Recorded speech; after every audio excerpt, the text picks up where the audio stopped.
So இன்னைக்கு ஜெப்டோலேருந்து ice வாங்கலாம்னு நினச்சேன். ரொம்ப வெயிலாக இருக்குது, முடியல. ஸோ இந்த மாதிரி ஏதாவது ரீசன் சொல்லி ஐஸ்கிரீம் வாங்கணும். ஸோ புதுசாக நான் ஒரு பிராண்ட் பார்த்தேன். எப்பயும் போல் இல்லாமல் அருண் லைக் அமூல்னு இல்லாமல் மோஸ்ட்லி சொல்லிட்டு புதுசாக ஒரு பிராண்ட் பார்த்துருந்தேன்.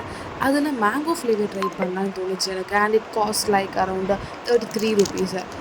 அண்ட் இது எப்படி இருக்குன்னு எனக்கு ஐடியாவே இல்லை. ஆனால் மோஸ்ட்லி நான் ஜெப்டோவில் ஆர்டர் பண்ணுறதெல்லாம் வந்துட்டு அவுட் ஆஃப் லைக் நிறைய வந்துட்டு மெல்ட் ஆகிடும். ஸோ லைக் இந்த மாதிரி தான் மெல்ட் ஆகிடும்.